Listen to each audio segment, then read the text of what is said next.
My warriors are the mightiest mortal men of the Segmentum. Long have we fought the enemies of the Imperium and crushed them beneath our feet in his name. Let us be reborn, our flesh reforged as tough as the skin of the Apex Leonis, and our mighty roar shall make the heretic and Xenos alike tremble in fear. Chapter History. Founding. In the dawning years of the 38th millennium, the series of linked foundings that are collectively known as the 23rd founding was ongoing, with another batch of new chapters ready to begin mustering. The Nemean Lions were amongst these new creations, but their tale goes back a little further than this, however, to the twilight of the previous millennium. For thousands of years, the elders of Kalu's Prime had shown little interest in the wider Imperium, dutifully providing the tithe when required and carrying on their lives without worrying much about the visitors from the stars. This changed when raiders attacked from off-world, causing great destruction before the arrival of Astartes from the Scions of Kassan, which drove off the invaders. The sight of these mighty demigods filled the Nemeans with awe, particularly the young King Sigujana, whom had fought alongside them at the head of the PDF. Sigujana could not shake his dreams of these warriors from his mind after their departure, and he greatly desired to see their kind once more, perhaps even join their ranks if he could. To that end, he decided to do what no Nemean had ever done before, depart his homeworld and set out into the wider galaxy.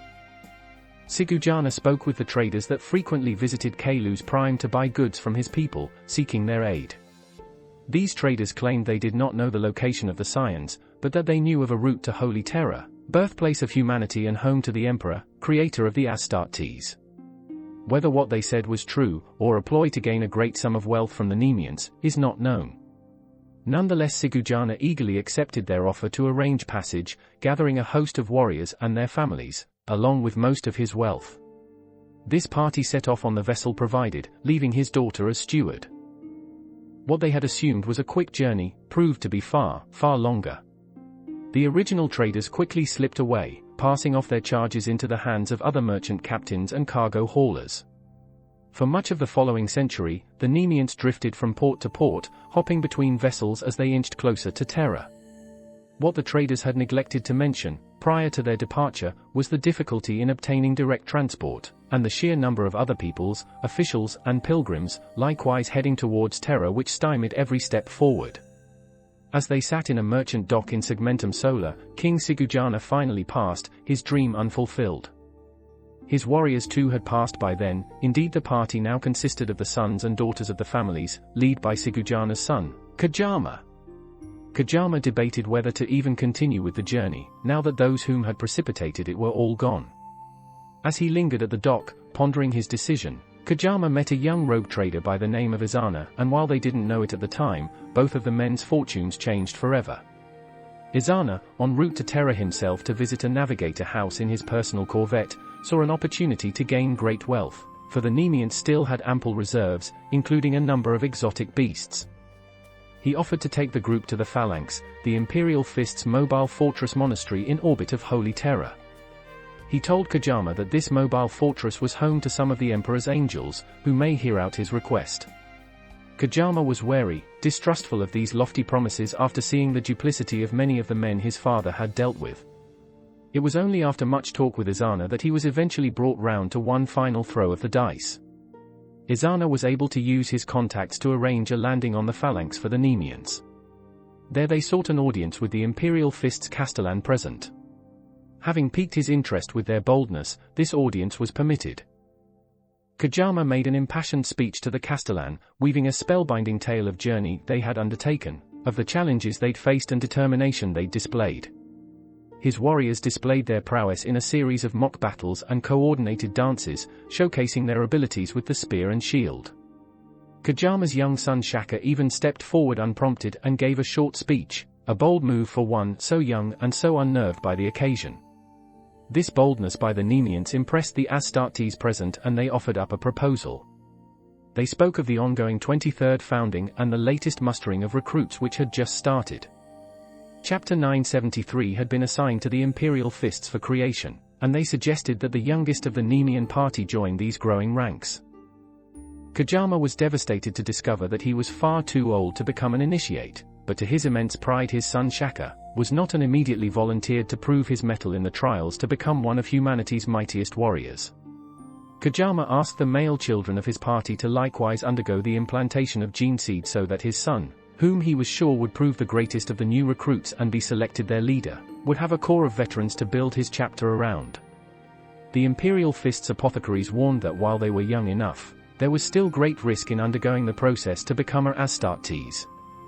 The trials they would have to endure to become transhuman Astartes would very likely kill some of them in the process, no matter how courageous and strong-willed they were.